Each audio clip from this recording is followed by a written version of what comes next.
What's going on, everyone? Today I'm going to be ranking every single Star Wars movie and TV show season on a tier list. So of course we just got done watching the end of the Acolyte season 1, and so I thought this would be a great time to just go through and rank all of these Star Wars projects because I have seen pretty much every single Star Wars canon project. Now there might be something I'm missing that I'm just completely forgetting about, but I believe this is every single individual Star Wars movie and TV show season. We have all 12 of the movies, including the Clone Wars movie.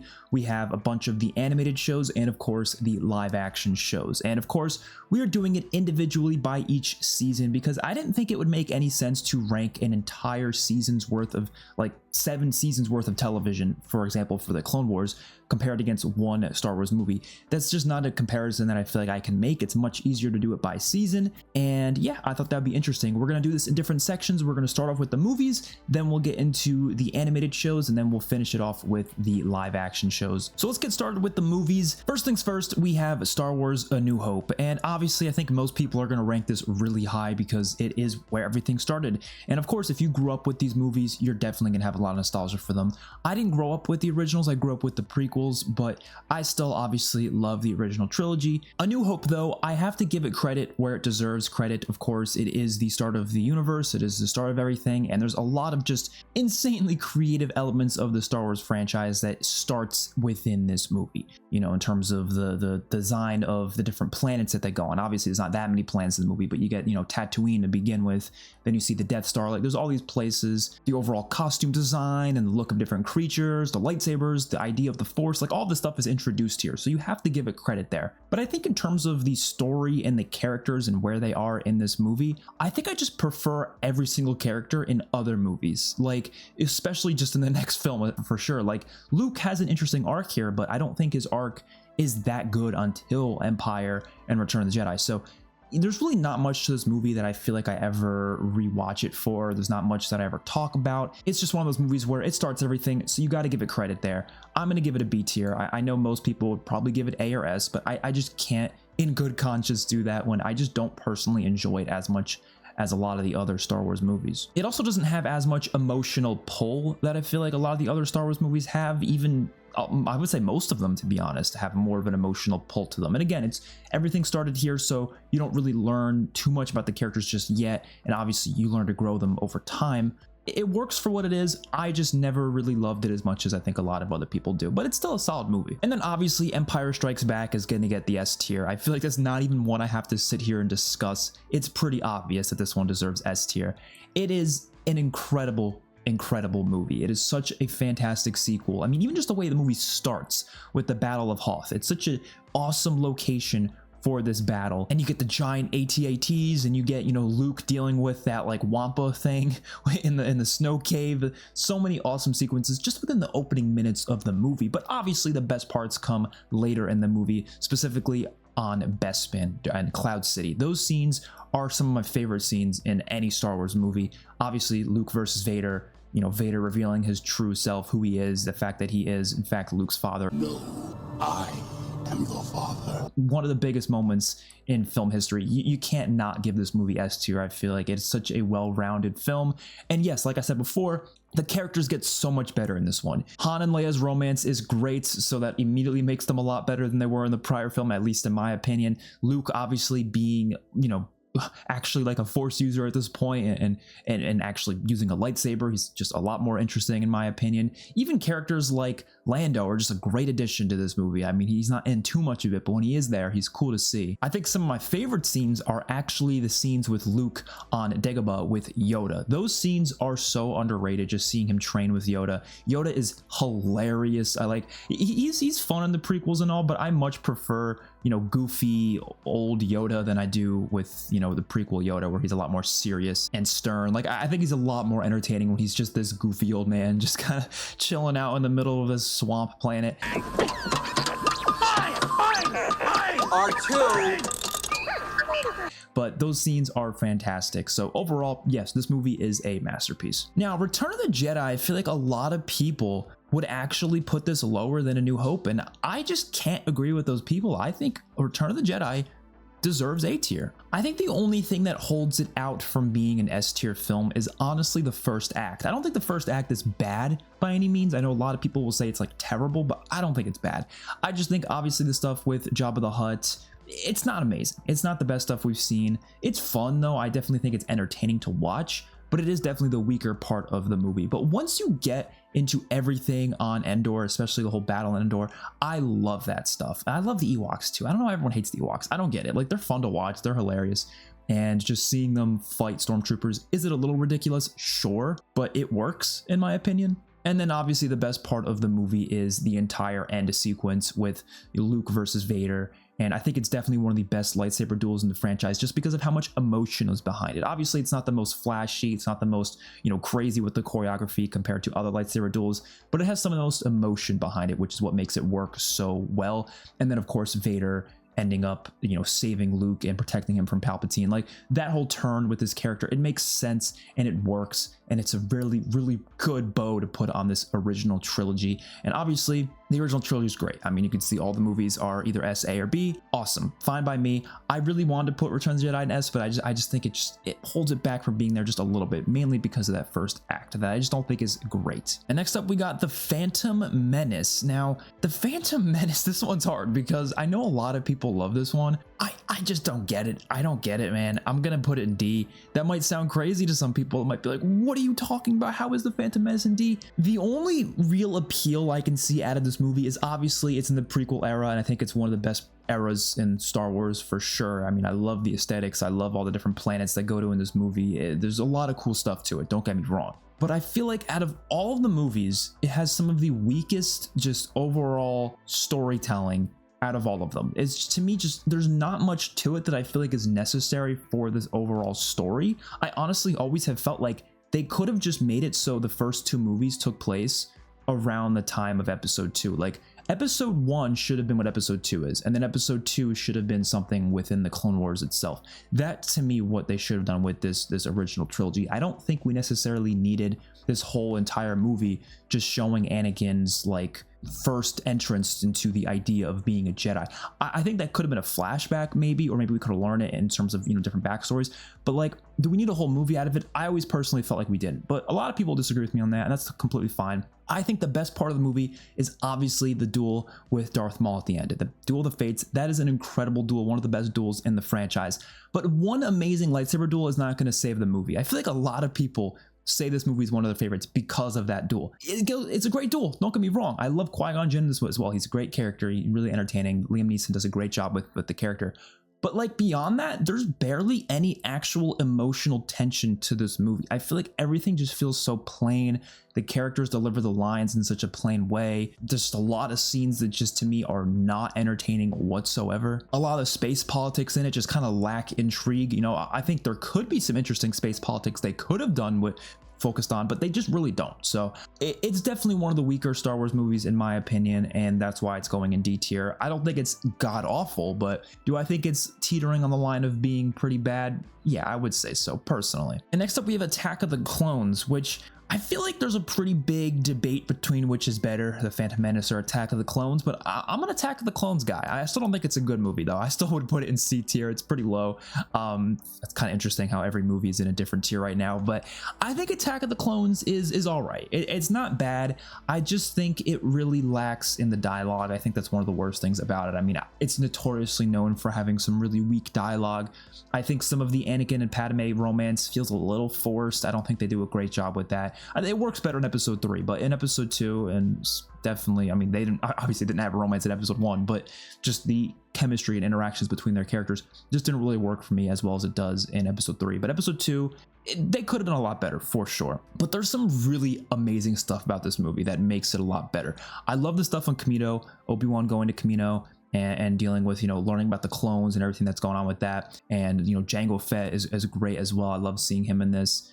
The Battle of Geonosis is fantastic as well. And obviously it's the start of the Clone Wars. And I think you obviously needed this movie. This movie makes a lot of sense in its inclusion. And I also like the start of Anakin's downfall. It doesn't really go far with it though. All it does is kind of just touch on, you know, his mom dying, and then he takes out all of the Tusken Raiders. But like, I feel like they could have done a little more with it, honestly. I've always said they could have done a lot more with this to really make it more believable. But they have the whole Clone Wars show to kind of expand on that a bit. So I think it was all right the way it was done. But yeah, overall, it's an entertaining movie. I think it's a lot more enjoyable than The Phantom Menace, but it's still held back from really poor dialogue and just some weird choices there. But it looks great. I think it's, like I said, fine movie. Otherwise, it just has some issues. And then obviously, Revenge of the Sith. I mean, it's going S tier. I'm going to put it above The Empire Strikes Back. We're going to rank these within the tiers as well, by the way. We're going to get really specific here. But yeah, The Empire Strikes Back is just, oh, it's phenomenal. I mean, I know some people will complain about it because it's still a part of the prequel trilogy, therefore it might still have some of the same prequel problems, but I honestly don't feel it as much. I feel like the dialogue, for example, that's always been a big issue with the prequel movies, but like, I don't really feel that in Revenge of the Sith. I feel like they just do such a great job with it. Maybe it's the music, maybe John Williams' score is just so fantastic that it kind of covers up any dialogue that normally would be bad.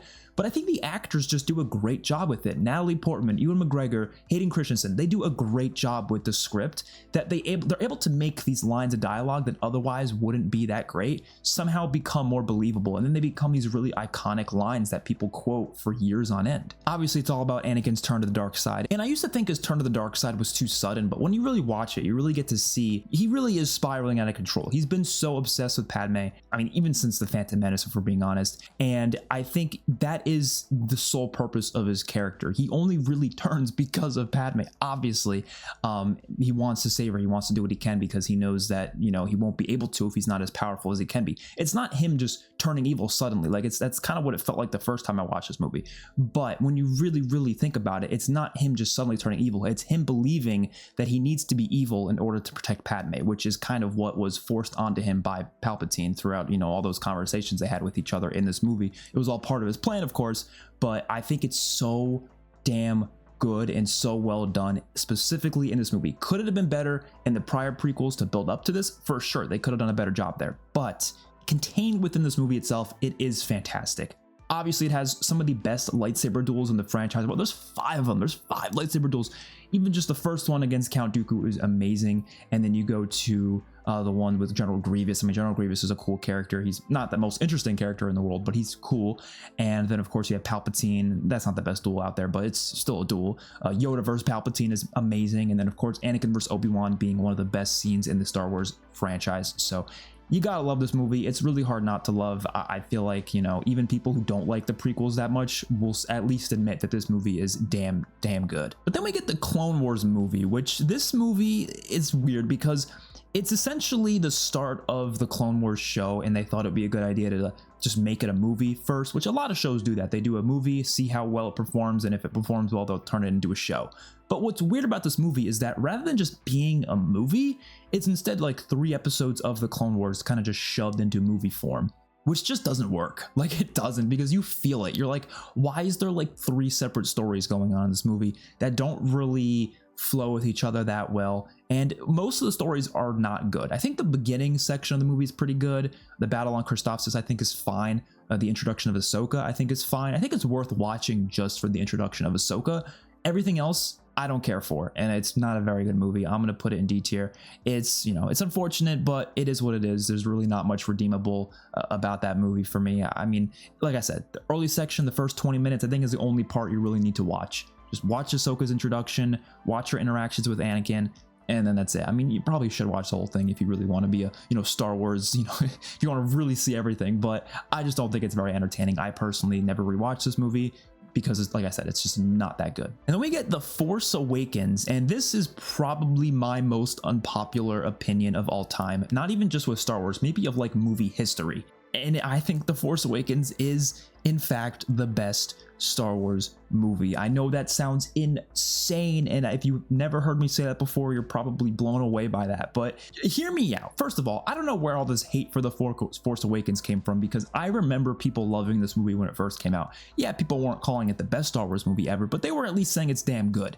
And then once The Last Jedi came out, everyone started turning on the Force Awakens, and they were like, oh, I hate the sequels in total. But like, I don't feel like people were actually hating on it when it first came out, at least from my perspective. I don't remember that happening. I never saw it, but I always loved this movie. I personally don't get the hate. The only like genuine criticism that I can kind of understand that I've heard for this movie is that it basically, in a lot of ways, I don't want to say it's a ripoff of A New Hope, but it definitely takes heavy inspiration with its story, and some people might see that as a bit repetitive. And I'm not going to say the whole thing is ripped off, but definitely a lot of it, yes. It is a very similar story structure and pacing overall to A New Hope. I thought that was on purpose, though. It was, you know, the first Star Wars movie, the first live-action Star Wars movie in like 10 years. They wanted to bring people back with something somewhat familiar, and they wanted to kind of pay homage to A New Hope. I completely understand that. And I think it works. Like, I think every aspect of this movie works. First of all, I think it is by far the most entertaining Star Wars movie. I think it's just some of the most, just downright, like every second of the movie has something either crazy happening, some really interesting dialogue, and I think it's a great way to bring us back into this universe, and it's obviously the furthest forward in the universe that we ever been at this point. And yes, this whole New Order thing, is it very similar to the Empire? Yes. But I think it makes sense. The idea of it makes sense. They're trying to basically rebuild what the Empire lost after Episode 6. And I love a lot to it. I think Kylo Ren is a fantastic character. I think his introduction, especially in this movie, was great. Is he fantastic in all of them? We'll get to that later on, but I think he definitely is very interesting here, especially before he takes off the mask. You don't know anything about him. You don't know where he comes from. And when you learn more about it, you learn who he actually is, the fact that he's the son of Han and Leia. It adds a lot more emotional impact to the character and who they are to the audience, rather than just being this random character. So all that was great. Obviously, his look is amazing. I think he's got one of the coolest designs, his lightsaber, all that's great. Rey is a character that a lot of people hate on. I never saw the problem with her. Yes, is it surprising that she was able to beat Kylo Ren in the lightsaber duel in this movie? Sure. But I thought in the context of the movie, it actually made sense. I mean, if you look at everything that was going on, Kylo was shot with the Wookiee blaster. He was not trying to kill her as well. So there was a lot of things that just kind of like add into that lightsaber duel and why Rey was able to win. I don't think it's necessarily poorly written like a lot of people were saying. I think a lot of people just kind of exaggerate that. I think that lightsaber duel worked for me. Finn was a great character here, you know, someone who came from being a stormtrooper, didn't want to do it anymore. He hated the violence. He wanted out of it.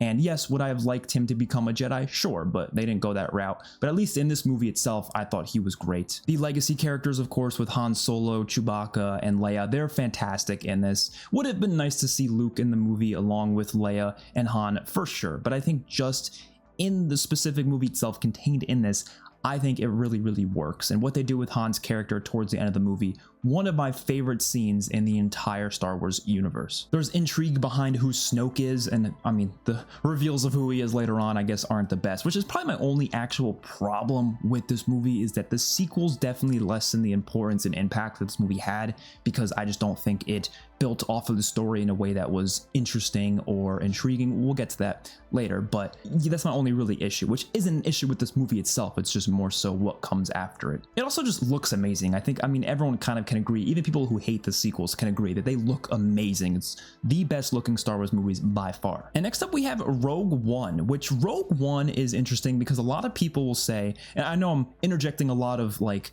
community opinions rather than just my own, but I like discussing them and kind of comparing them, how I feel compared to what other people think. A lot of people say the first act is not that great, and then the end is the only good part of the movie. Or I guess they say the first two acts are not that great. It's only the third act that's amazing.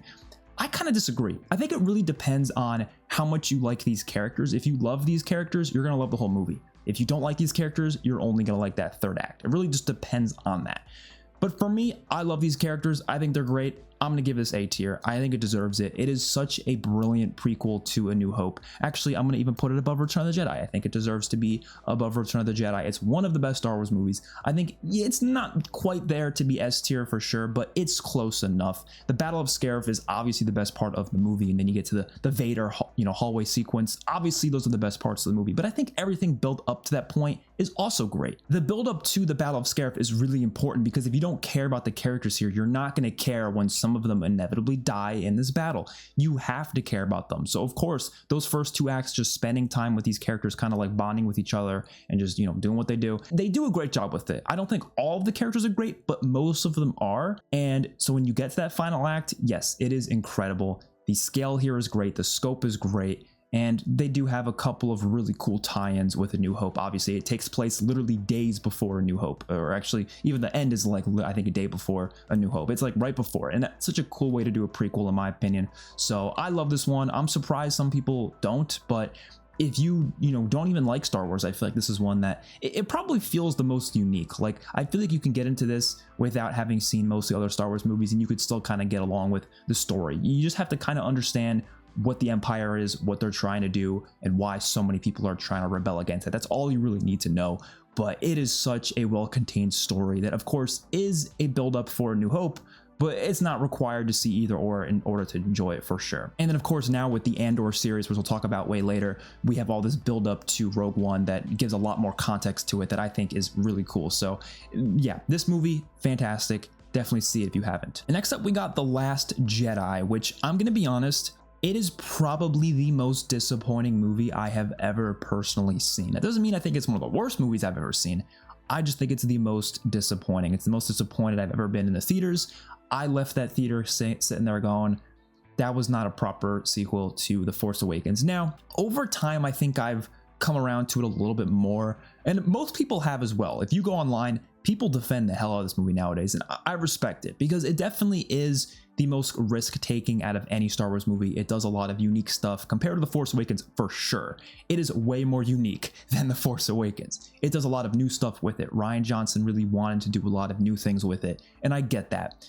But I feel like it should have just been a proper sequel to The Force Awakens rather than what it was. It kind of just deconstructed everything that he built up in that movie, that everything J.J. Abrams built up in The Force Awakens, and kind of just, to me, threw a lot of it out the window, which ended up leaving The Rise of Skywalker in a position where there was no clue of what direction that movie could have gone in. And of course, J.J. Abrams took over again, which is why that movie turned out to be as messy as it was, because this movie kind of just deconstructed everything that was already built up. Now, there is stuff I love about it. I think, well, actually, we'll just place it first. I'm going to put it in D. Personally, I'm putting it in D. I know a lot of people might disagree, and that's completely fine. I think it's D tier though. I like Kylo Ren's arc in this movie. I like his betrayal of Snoke. All of that stuff works for me. Actually, I think the Luke and Rey stuff is also pretty good. I know a lot of people hate Luke's character in this movie. I'm actually not one of those people. I don't really have a problem with them making him this character who's all grumpy and old. Like, it makes sense. He's been around for a while. My only issue with that is the fact that we don't get to see any of it, and such an important character, not getting to see how his character kind of turned so much over the years. That to me is what made it kind of jarring. Just out of nowhere, Luke's a completely different person, and in kind of a negative way.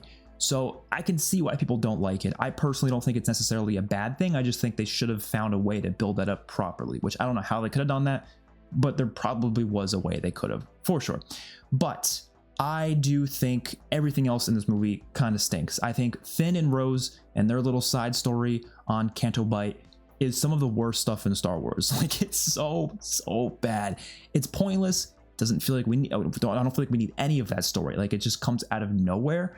And every second of it, I am bored out of my mind. I'm sitting here like, what are we doing? Why are we on this planet? Why are we doing this pointless side story that to me was not necessary for the movie? Didn't really enjoy those scenes. Rose is a character a lot of people hate on. I don't think she's a terrible character or anything. I just don't think she's interesting.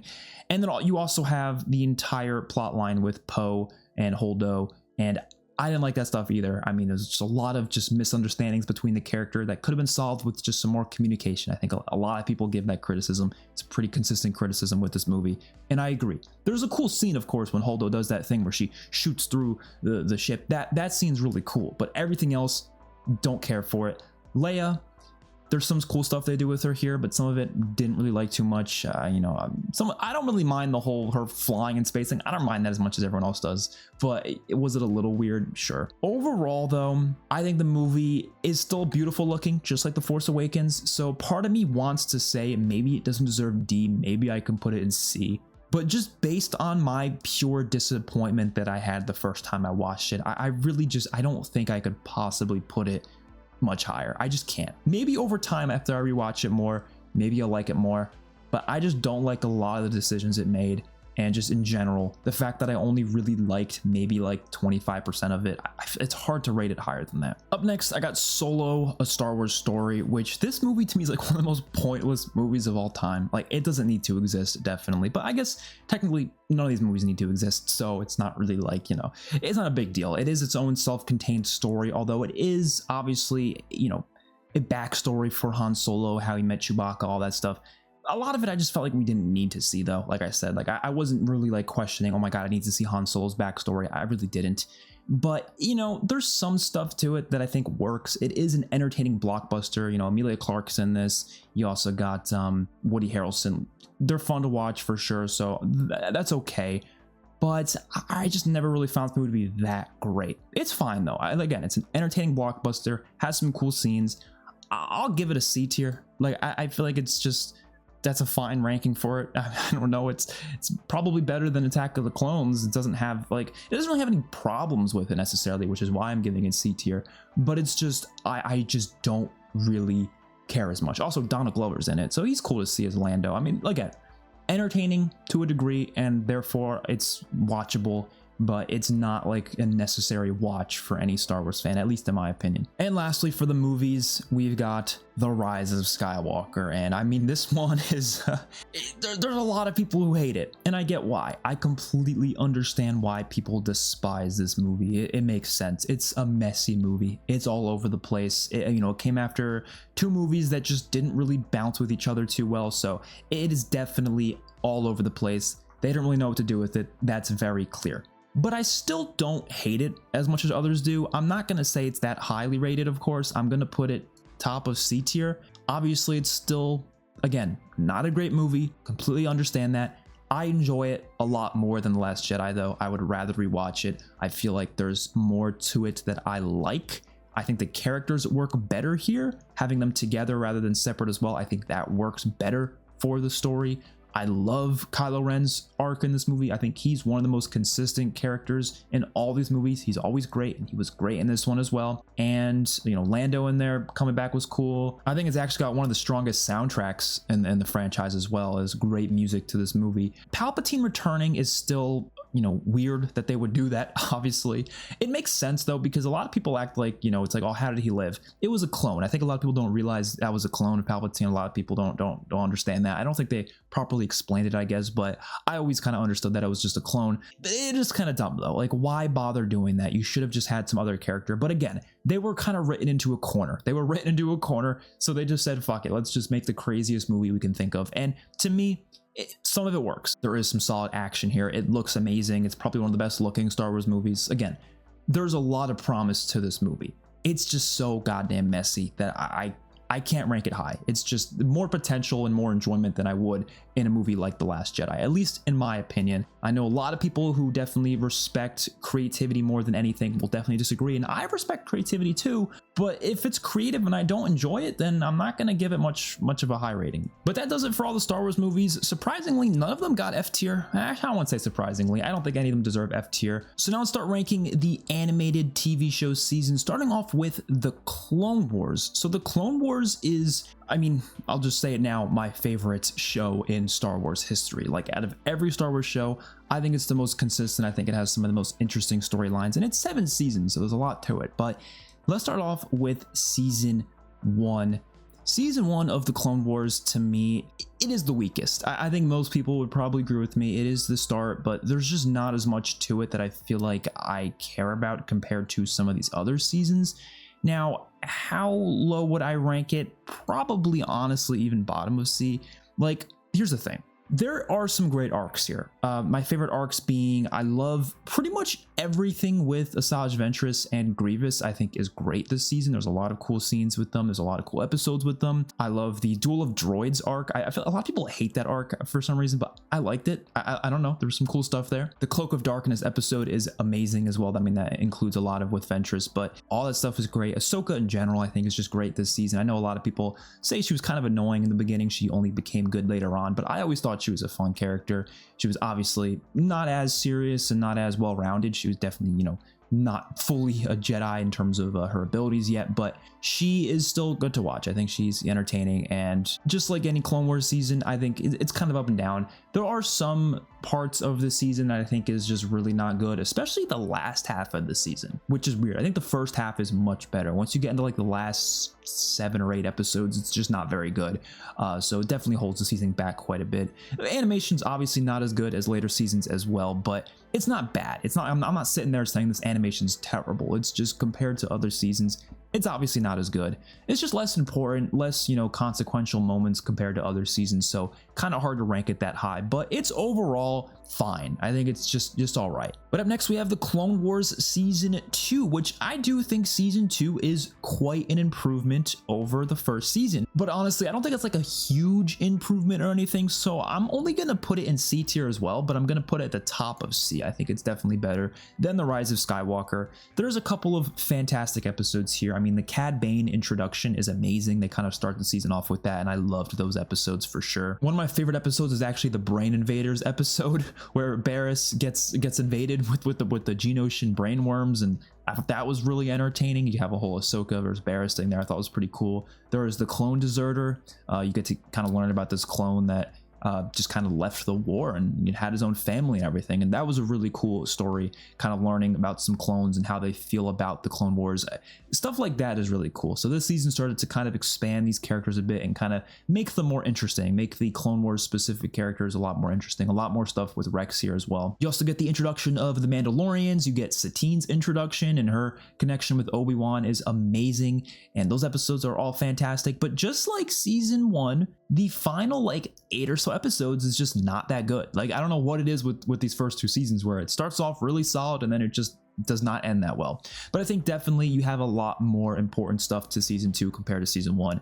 Like I said, especially with the Mandalorian stuff, that stuff's huge for the later seasons for sure. So I definitely would recommend this season more than season 1. I think you're going to get better episodes out of it. You're going to get much better arcs, but not by a lot. And then we have season 3 of the Clone Wars, and to me this is a massive leap in terms of quality when you go from season 2 to season 3. This is when the Clone Wars started to become really fantastic, and to the point where I'm going to give season 3 honestly probably an A tier, but I'm going to say like low A right here. I'll put it below Return of the Jedi. It's hard to put it above Return of the Jedi, but you have some fantastic stuff here. You have the episode where there's an attack on Kamino. That episode's amazing. You have the Night Sisters arc, one of my favorite arcs in the entire show. Really anything with Asajj Ventress I think is amazing in the Clone Wars. She's a Clone Wars specific character. She was not in the movies, but she's amazing. She's such a well-written character. Obviously you have this arc here where Sidious orders Count Dooku to essentially just take her out because he believes she's becoming too powerful,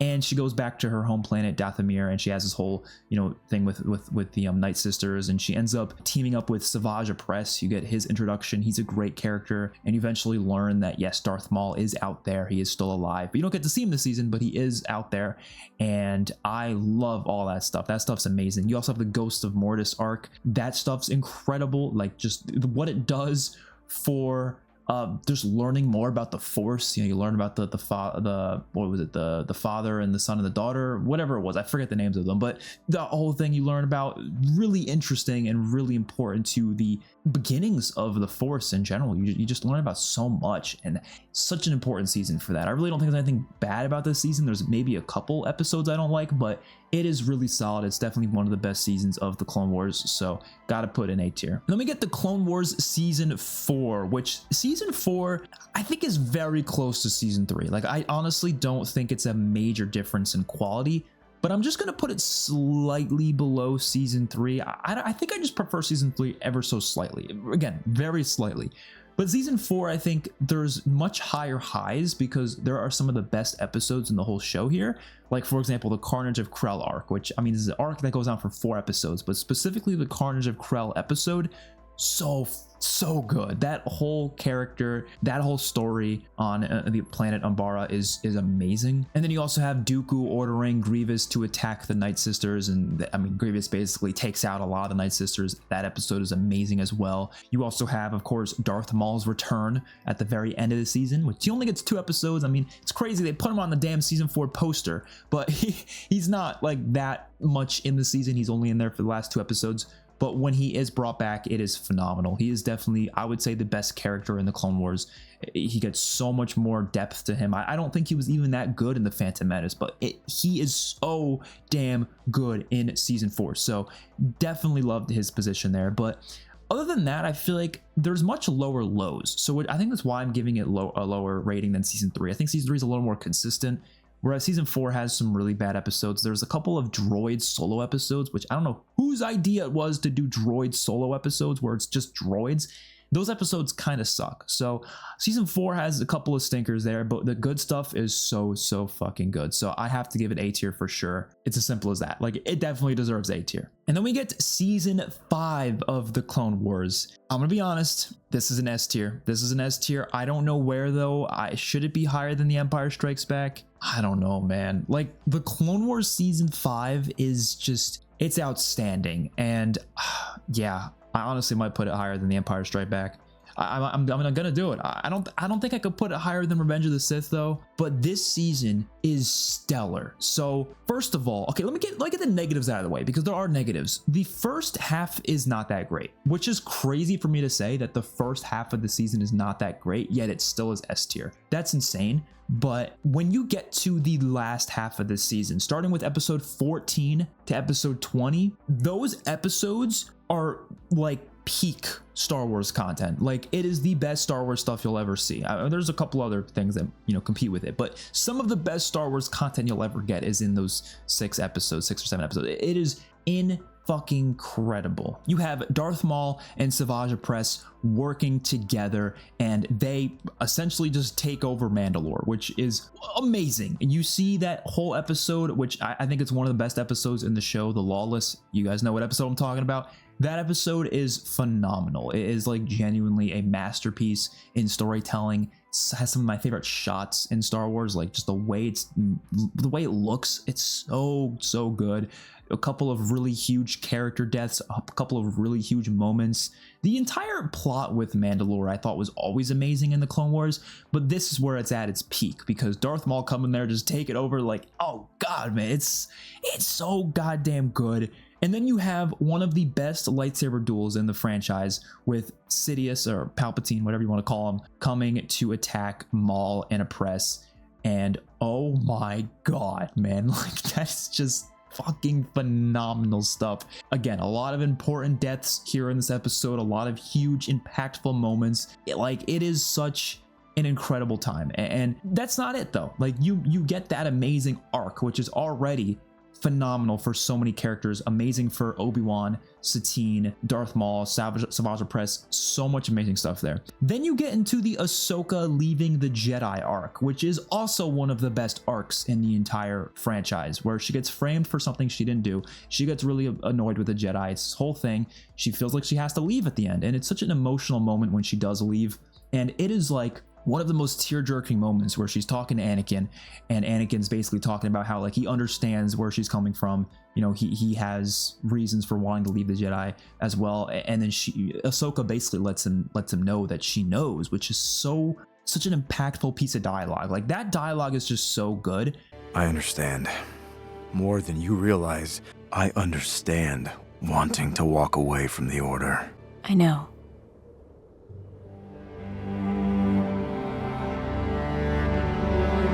She just says one sentence, or she says 2 words. She says, I know. Says so much. It means that Ahsoka this whole time was likely fully aware of, you know, Anakin's love for Padme and all that.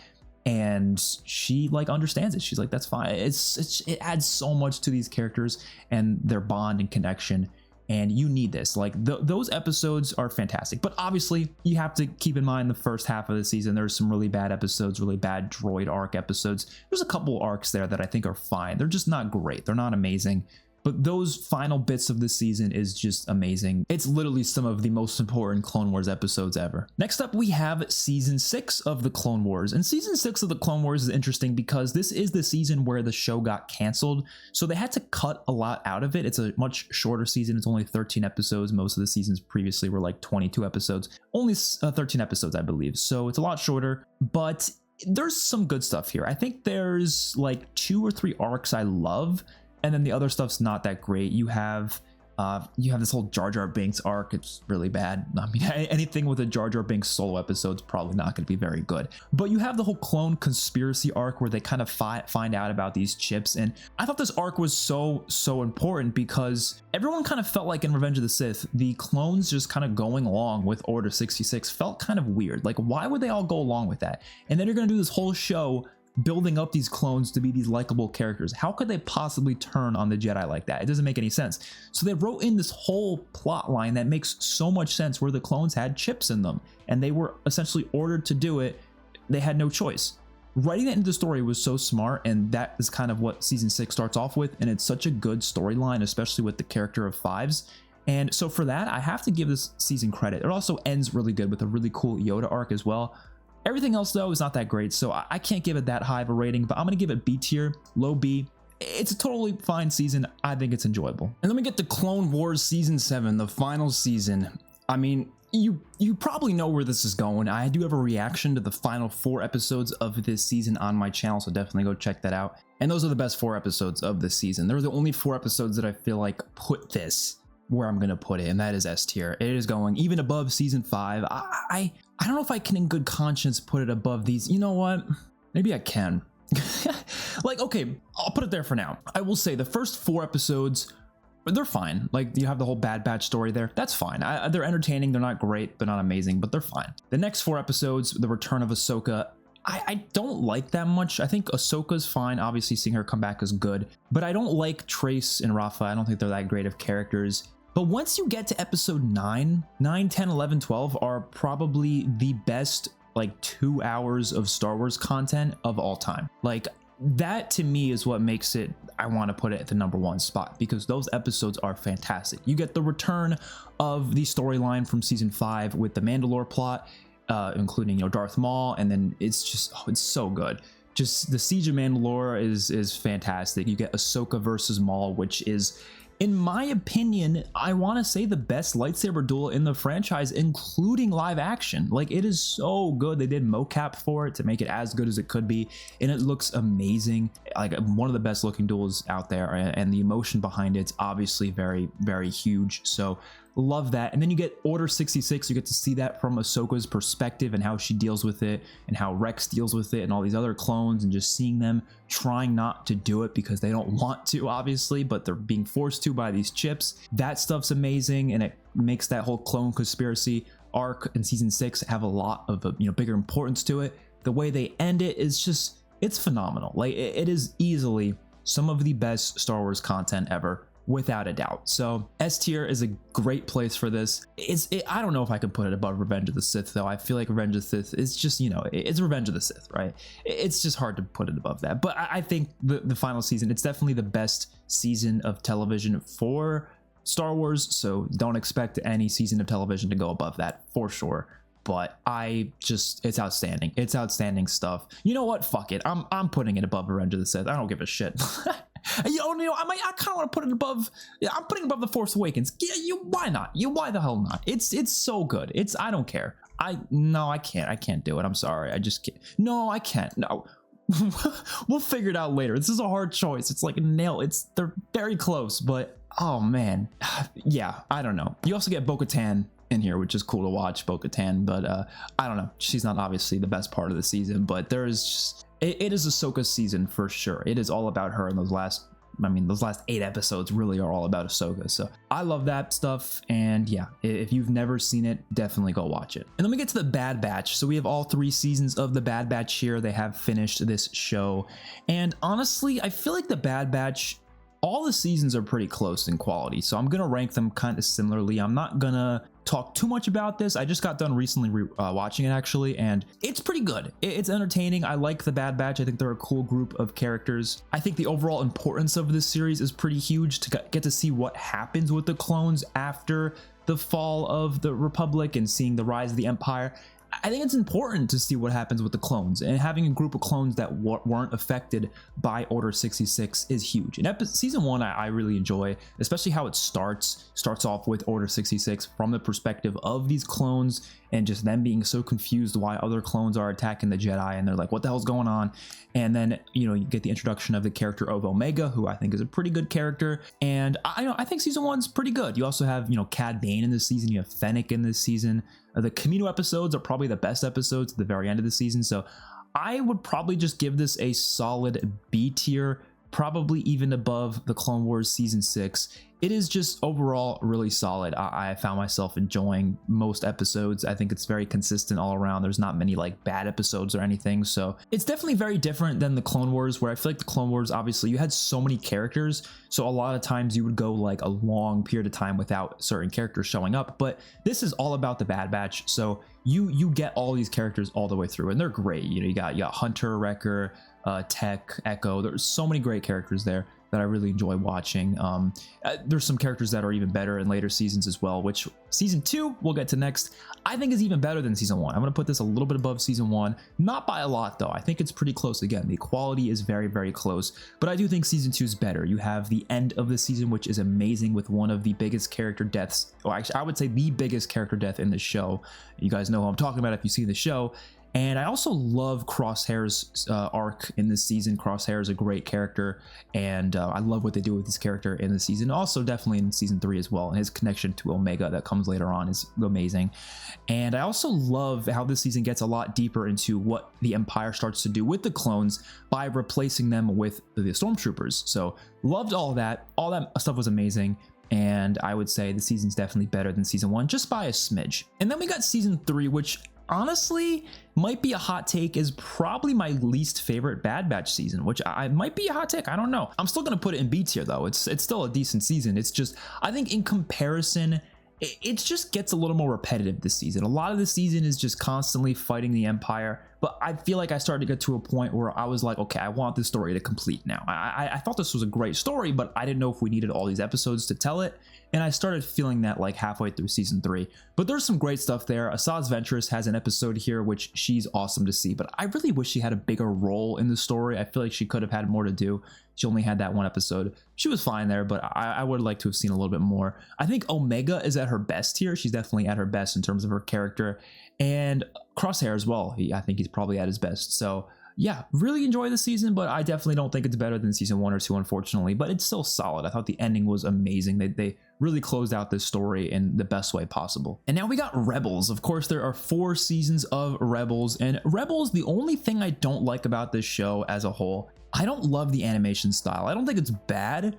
I just think the Clone Wars animation style is just so much better, and I think works so much better. I really wish Rebels just went with that same exact animation style. Instead, it's this, and I'm just not a fan of it. It looks a little more childish to me, and the show really isn't that childish. Sure, it's more child friendly than I feel like the Clone Wars act like is, but there are some dark stuff to it, so I wouldn't call it necessarily a full-on like children's show. It definitely is kind of similar to Clone Wars, where there are some mature themes to it that don't really, you know, vibe with children at all, but the animation style is more childish, so that's why I always was a little confused. But season 1 is definitely where I feel like it feels the least like mature. There's definitely not as many serious storylines, as many darker themes, but there are still some cool stuff. It's got the introduction of these characters, which I really enjoy these characters quite a bit. You have Ezra, Sabine, Zeb, Hera, Kanan, so many great characters that I think just work really well. They just, you know, work off each other very well, so I really enjoy that. I do think some of the episodes have some kind of those like boring side mission episodes that just feel pointless, but any of the episodes that are specifically about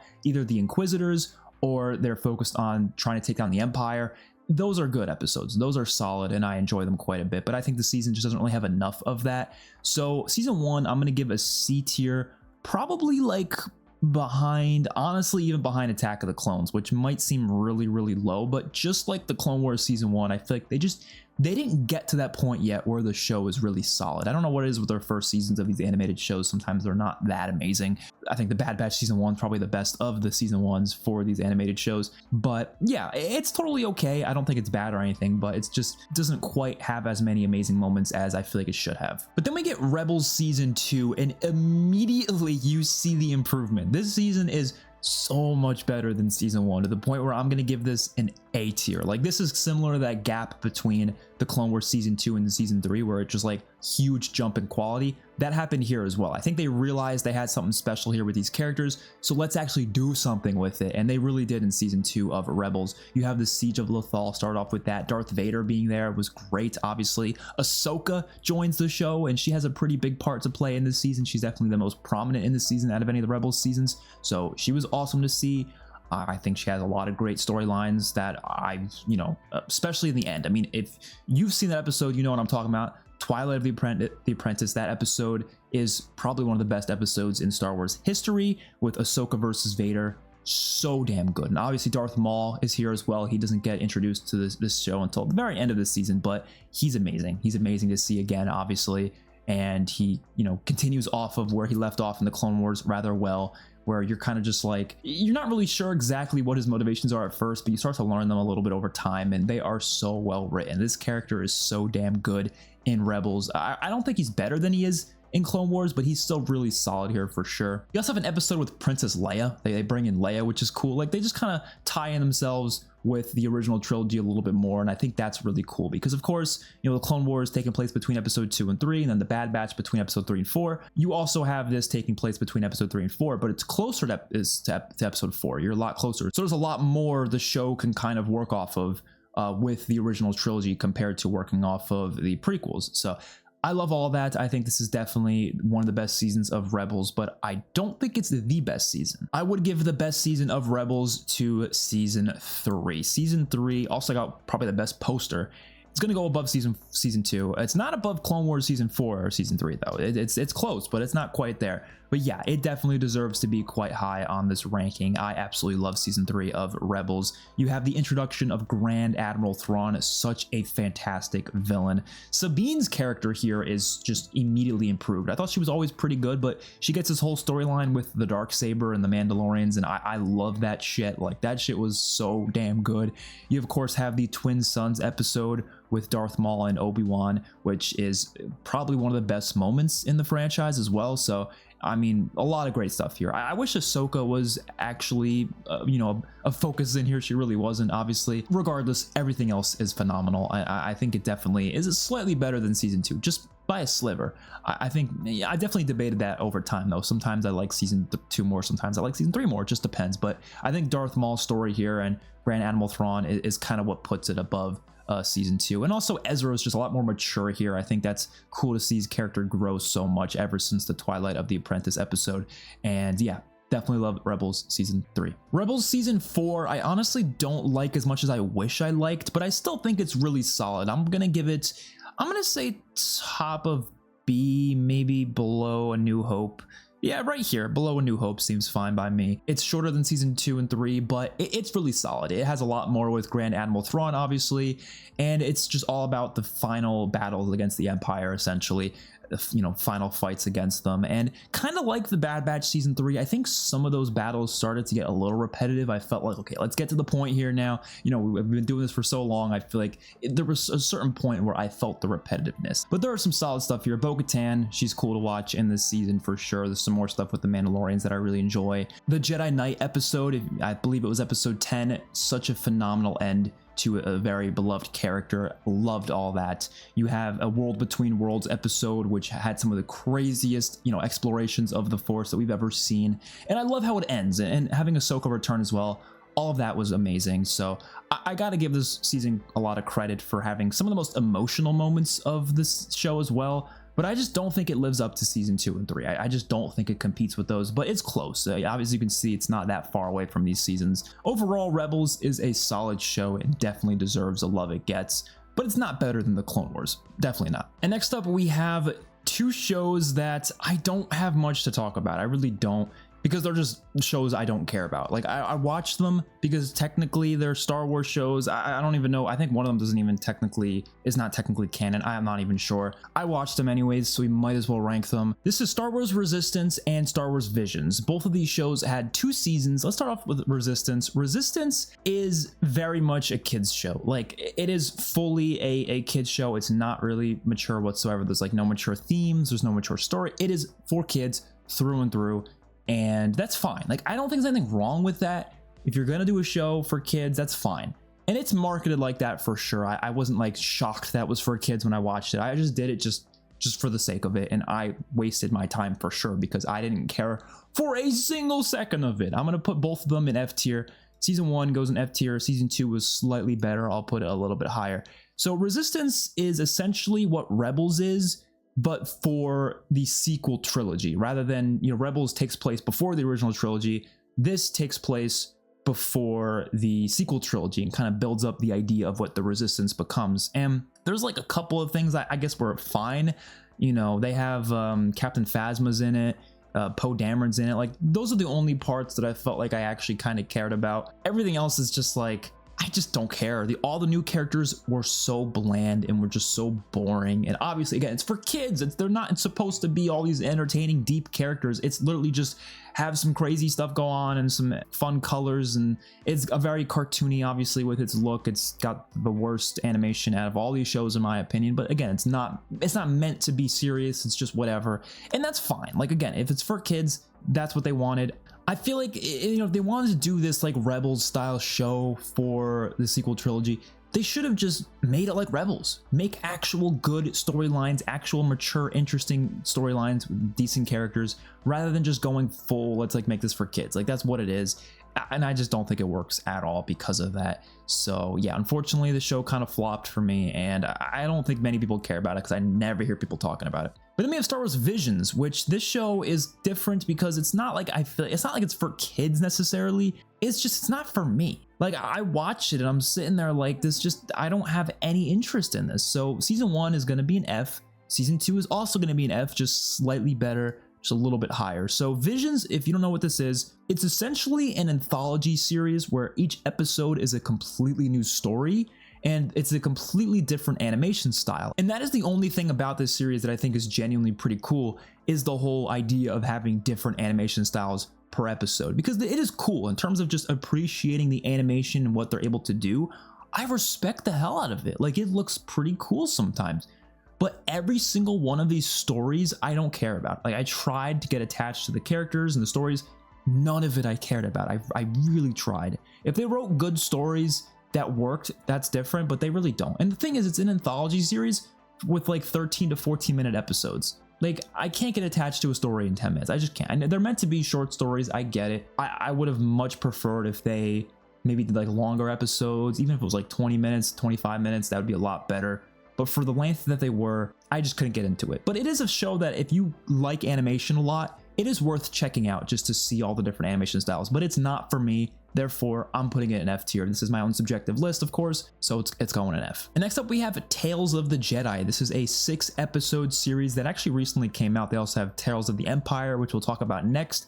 And essentially, they're just like quick little stories that I guess, they wanted to tell about different characters. And these specific episodes are based on existing characters we already know and love, which is why it works. It's not random anthology episodes with random stories. It's characters we already know, and it's telling backstories for them or other stories for them that we didn't know about previously. And Tales of the Jedi is really solid because it tells a story, the two different stories it tells. There's one with the backstory of Count Dooku and Qui-Gon Jinn, which was awesome. I loved that story. It was probably the best part of the season. And also it does a backstory for Ahsoka. There's some episodes with Ahsoka when she's, first training. And there's also an episode after episode 3 showing like what she did directly after the whole Clone Wars season 7 Siege of Mandalore arc. So that was really cool. I think it adds a lot to what's going on here, and there's actually some cool stuff. They also throw in Yaddle. Like, Yaddle's a character that really never gets to do anything, and then Yaddle has a whole episode here. Like, stuff like that was awesome. So I'm gonna give it probably B tier. It's not like fantastic. It's only 6 episodes. I'd probably put it below season 4 of Rebels, but it's probably above the Bad Batch though. I think there was a little more to it that I liked more than the Bad Batch stories. But yeah, it's a solid show, and I hope they do more seasons of it because there's a lot more stories I would love to see them tell. And then we have Tales of the Empire, which unfortunately I didn't think was that great. I don't think it's bad. I just think in comparison to Tales of the Jedi, they just didn't tell stories that I cared about as much. I mean, you go from telling stories about Ahsoka, Count Dooku, and Qui-Gon Jinn with the Jedi story, and then in the Empire story, you tell stories about Morgan Elsbeth and Barriss. what? Like, those are such like characters that no one really cares that much about. You're gonna tell stories about them? Like, we could have, there's so many other characters they could have done a story with. They could have done so many other characters, but they chose those ones. I didn't really make sense to me. I did like the Barriss episodes a lot more, just her dealing with being on the dark side, and especially how that changes once the Empire takes over and she's recruited by the Empire, and seeing her kind of deal with that. That was interesting. I liked that. The Morgan Elsbeth stuff, I didn't care about. She's not a character I'm particularly that fond of. She's fine, but I don't really care that much. So I'm gonna have to put Tales of the Jedi or Tales of the Empire, I'm gonna say in C tier, right above season 1 of the Clone Wars, but I put it below season 1 of Rebels. So yeah, it's not great, but I would like to see more seasons of it. Just do other stories with other characters, please. There are so many other characters you can tell stories about. And lastly, let's get to the live action TV seasons for Star Wars. We only have 8 seasons, I think. Yeah, there's not that many Star Wars live action seasons so far, but still enough for us to talk about. Starting off with The Mandalorian season 1. And I think this was such a solid start to Star Wars live action television. They did an amazing job. Even just the first scene, they showed they were not messing around. They knew that they were going to put a solid budget to this, and they were really going to show what they're capable of, and they did a great job. I think Mando, I guess Din is his real name, but everyone just calls him Mando, and Grogu's bond here was so good right off the bat. Within the first 3 episodes, you feel it. And I love stories like this. I'm a big fan of stories of, you know, you have a character who has to take care of this child, but is reluctant. At first, I mean, he's supposed to give over the child, obviously, that's, you know, whole thing, but then he realizes like that's wrong, he shouldn't do that, so he decides to keep it and protect him. And that turns into this whole arc between them that I think is really enjoyable. There's a lot of emotion there, just based on the fact that, you know, you're dealing with a character here, you can't even see his face yet. I mean, Pedro Pascal does a great job with the just motion of the character. You can feel the emotion even just with him without him actually showing his face at all. So love all that. Moff Gideon's a great villain here. Obviously, Giancarlo Esposito does a great job with all villains. So, you know, he does a great job here as well. The only part of the season that I think is kind of not that great is honestly like the middle chunk, like episodes 5 and 6. There's just a couple side missions there that I don't really think are that great. But when you get the beginning and the end, all of that, just really great. It works together for a solid season of television that to this day I'd love to go back and check out some of the episodes from it, because they're all pretty fun to watch. I'm not going to go as far as to say that it deserves S tier though, but I'm going to say definitely A tier, and probably even above Return of the Jedi,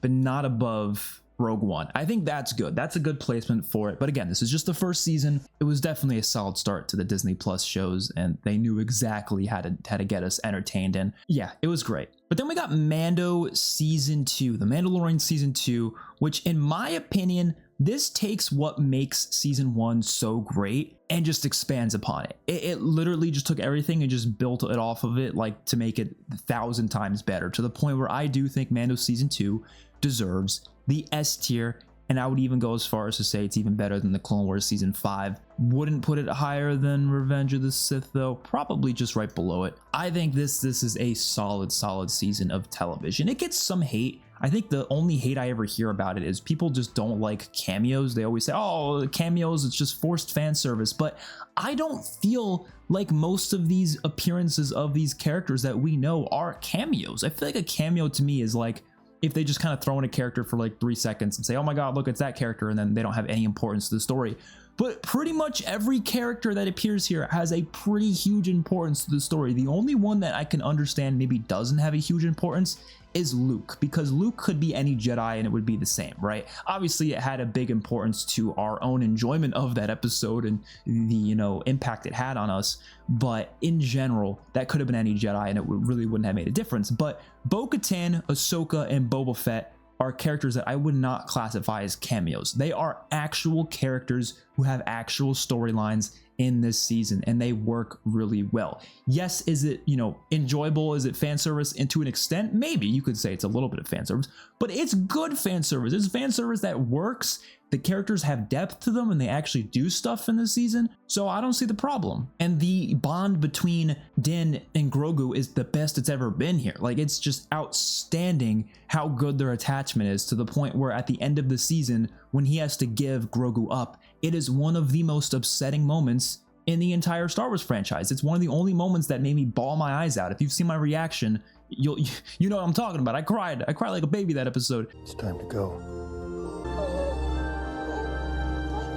Don't be afraid.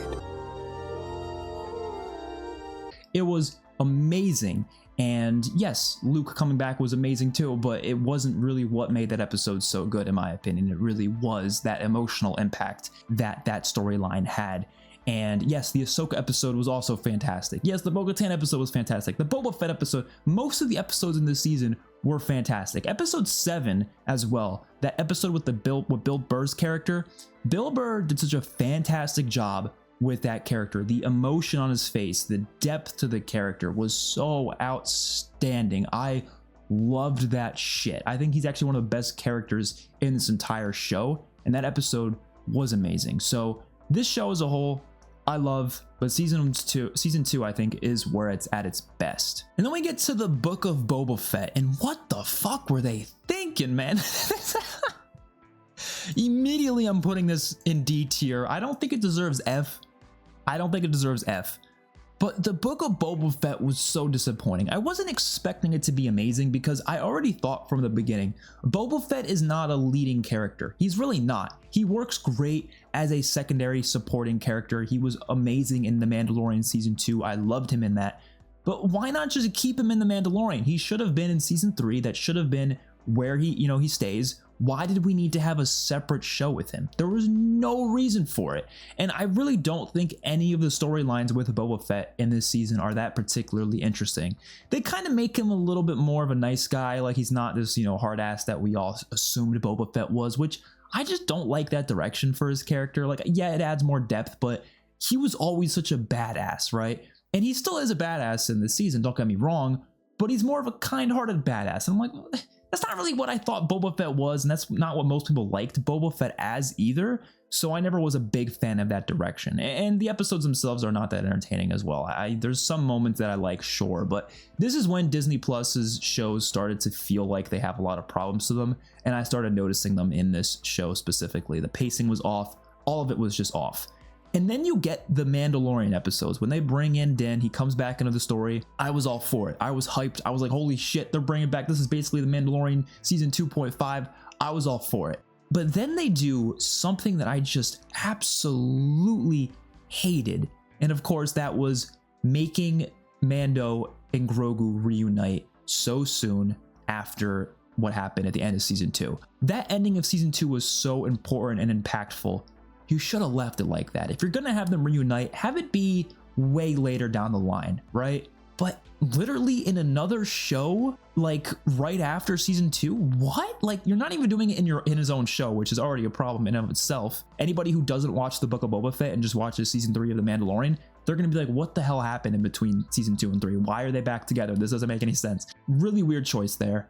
And it's just a bad choice to begin with. Season 3 of Mandalorian should have been Mando on his own. He should not have had Grogu at all. And if they're going to have him reunite with Grogu, they could have done that in either season 4 or this big movie they're going to do. Imagine the movie that they're going to do with the Mandalorian and Grogu movie, which I believe is either next year or 2026. Imagine that movie had the buildup of, oh my God, they're going to reunite in this movie. Like, the hype would have been through the roof. But no, we've already gotten the reunion happened a couple months after. This show only came out a couple months after season 2 of The Mandalorian. So it was so soon after, and it's like, what the fuck? Just weird, bizarre choices that make the show D tier. I think I could argue it could be F tier, but I would just say D tier. Not much to it I liked. There was a couple moments I liked, sure, but most of it was whatever. They threw in Luke and Ahsoka in there as well, and you want to complain about cameos. I feel like those are as cameo as they get, because they didn't need to be there at all. They were just there for the sake of it. Oh my God, Luke and Ahsoka. I loved seeing them again, sure, but they didn't need to be there, really. So wasn't huge on this show. I know there's some people who like it, but I just personally didn't like it. And next up, we got Obi-Wan Kenobi. And just like The Last Jedi, this is probably one of the most disappointing experiences of my life when it comes to fictional media. I was so hyped for this, and I don't think it turned out the way I wanted it to. But it's not all bad. It's not all bad at all. There are some fantastic moments. Really, any moment between Obi-Wan and Vader, whether it's like a fight sequence or just a conversation between them, all that stuff is fantastic. and I loved. Like episode 3 and episode 6 were actually pretty great. Even episode 5 had some good moments. There's a couple really good duels there. That stuff's fine. But everything else, I didn't like Reva's character. I know, unfortunately, she got a lot of unnecessary hate from some, terrible people. But any hate I had for the character was simply just uninterest in this character. I don't think we needed to throw this character in here. It's a story about Obi-Wan and Vader. It should have stayed focused on them. But throwing in this other character to mix in, I don't think it really worked all that well. They could have had their character maybe have an other purpose to her. I don't know. I didn't love what they were trying to do with her character there, but she wasn't bad by any means. I thought the actress did a good job with the role, and there was a pretty cool duel with her in episode 5, so I'll give her that for sure. But overall, didn't really feel like her inclusion was that necessary. And even Leia, I mean, Leia had some moments I liked. Obviously, she's a little girl in this one, and I get trying to make this, connection between Obi-Wan and Leia, and this actually kind of works because we do know in A New Hope that Leia is aware of who Obi-Wan is, but I didn't need to see all this, especially some of the episodes that got a little goofy and childish. And I think the worst thing about the show is it somehow feels kind of cheap.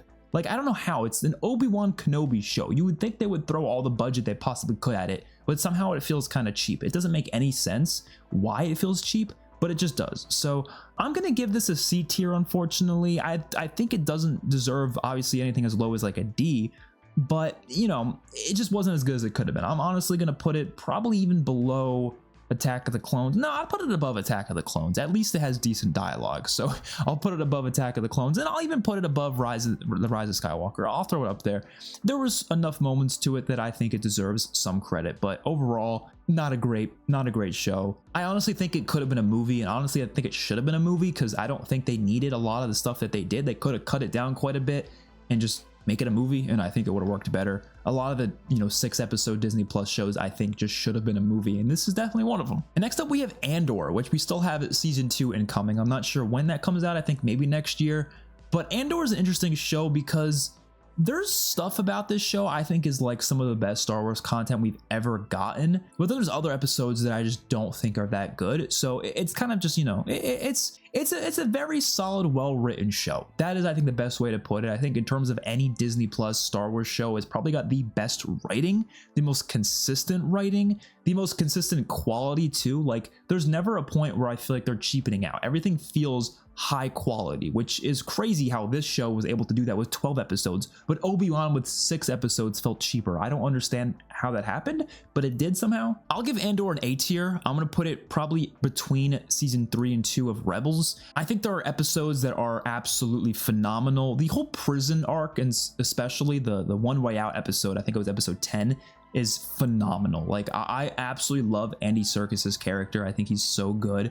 And obviously, Diego Luna does such a good job as Cassian Andor here, and he becomes a much better character. I mean, he was good in Rogue One. I liked him in Rogue One, but he is so much more interesting in Andor, and I like all the context that Andor adds to Rogue One as well. But even just as its own self-contained story, it is really well written, and it is really interesting seeing these characters trying to overcome the Empire. I love it. It's great. I just think there's some episodes that I just didn't find that interesting. Like the first 3 episodes, I think especially, I did not care for, to the point where when I first watched this show and I was originally going to do reactions to it, I didn't really enjoy the first 3 episodes that much, and so I kind of stopped doing reactions because not only were they not performing well, but I also didn't think the show was like that great. I was like, whatever. But I started hearing great things about the episodes later on, so I ended up checking them out later on, and yeah, I loved them. There were some great episodes there. Episode 6, episode 8, 9, 10, even the finale. Like, there was some solid stuff towards the latter half of the season, and the character started to grow on me a lot more, and I started to understand why people like this so much. But in general, really consistent in its quality, so I have to give it enough credit to put an A tier. But obviously it's not, it's not S tier, at least in my opinion. Next we have The Mandalorian season 3. What the hell, man? I don't know. This is like one of the greatest downfalls of all time. Like, how did this happen? Season 1 and 2 were phenomenal, and then you give us season 3. It makes no sense to me at all. I'm gonna put it in C tier. It's not D, it's not F, but it is definitely not that great. I'm gonna say it's probably above here. Right there seems like a decent place for it. The thing is I feel like the last 2 episodes were actually pretty solid, and I think I like everything with Mandalore itself, like Bo-Katan, the back and forth between her and Din about whether or not, who's going to rule Mandalore. Like, all that stuff is really good. Obviously, Din doesn't really want to, but he did, get the dark saber from last season. So all that stuff is pretty cool. I like seeing him use a dark saber. I wish he used it a little bit more. And then Moff Gideon returning in the end was also pretty cool. But the middle chunk from like episodes 3 to episode 6 was so boring. I could not get into it. There's so much going on here that's just so uninteresting. So many uninteresting stories. Grogu is so pointless to this season, which is why like they could have just let the season 2 ending actually last and not had them reunite. Like, they could have done that. They could have still done what they did in the Book of Boba Fett if they wanted to. Have Din come across Grogu and then like debate whether or not he wants to talk to Grogu, but like have him decide not to, and then he ends up going off on his own. Or maybe Grogu stays with the Jedi, stays with Luke. Like, they could have done that, but no, they just decided to just fuck it and throw it out the window and then have them reunite. So then season 3, you have Grogu here, who feels like he doesn't belong in this season. It almost feels like they wrote this season to possibly like have a different version of it where Grogu's not in it, because he really doesn't need to be in it at all. He doesn't really do much. So I don't like that. And way more side missions than usual in this season 2. Way more boring side missions. Episode 6, the whole episode with Jack Black and Lizzo, was pretty bad. That was pretty bad. So yeah, very bad stuff, but there's also some great stuff too. Like I said, the last 2 episodes, there's a couple of moments in the first 2 episodes I like too. So there's stuff there I like, but in general, it was disappointing, and I really hope that season 4 or the Mando and Grogu movie, I hope it's a lot better than this.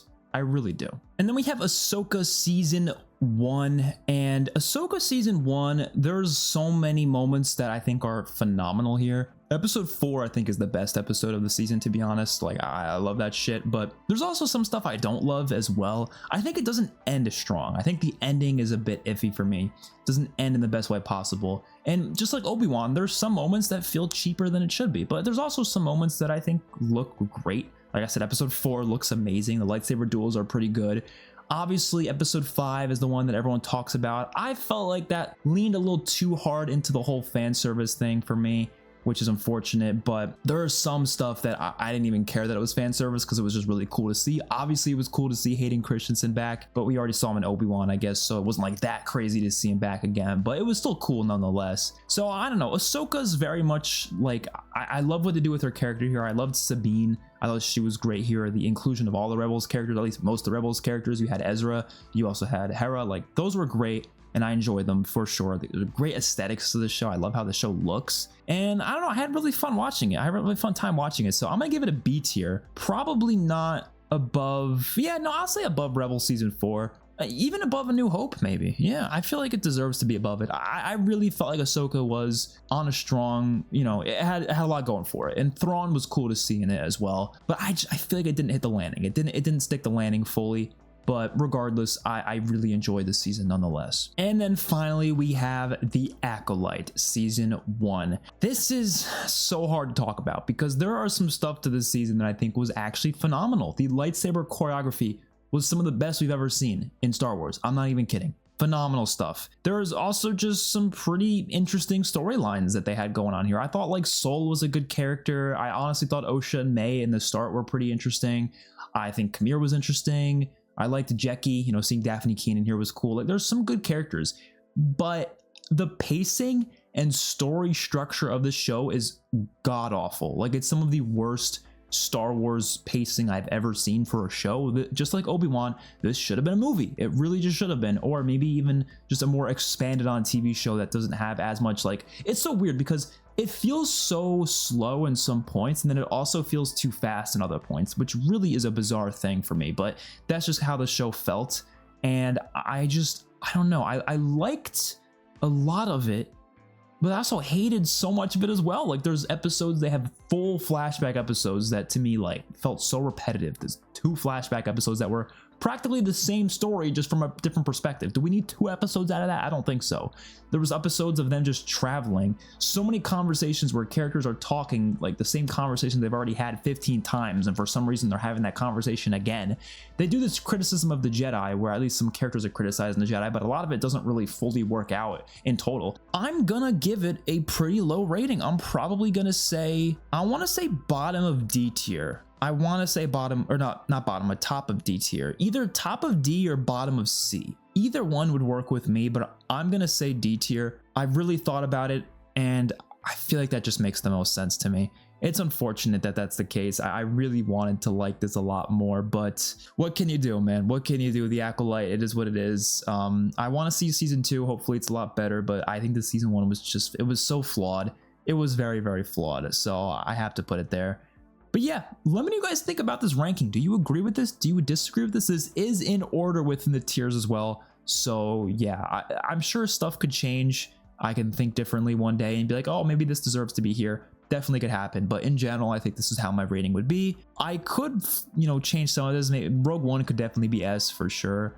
I could definitely see putting the Clone Wars season 2 and B as well. I mean, should I do that? I don't know. I feel like, no, I'll leave it here. I put it there originally. That was my gut instinct, but yeah. So not many things that I think deserve to be F tier in Star Wars. Obviously, the only thing that I'm putting in F tier is Resistance and Visions, which, like I said, it's not really, you know, hating against the shows themselves. It's more so just they're not for me. So I have to rate them low. So yeah, let me know what your guys' thoughts are in the comment section down below. I would love to hear your rankings.